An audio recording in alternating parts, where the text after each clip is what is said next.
Just know this is an actual policeman that's giving you an account of what he heard in a real live 911 call. I think it happened a couple of years ago somewhere in rural North Carolina.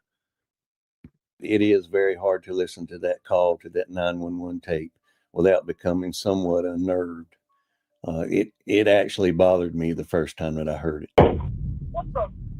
What was that, sir? That's not human! That's not human! There's something in the bed of my truck! It's in my truck! In the bed! I just turned on my bed light for my truck and there's something in my bed! I just knocked it off of the bed of my truck and went over my roof. According to the CAD notes and the deputy reports, this thing jumped into the back of his pickup truck and began to actually beat on the top of the cab of his truck.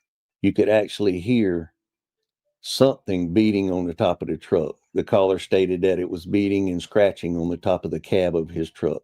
He actually stated that he was able to engage his bed light and was able to somewhat identify this object that was in the back of his truck.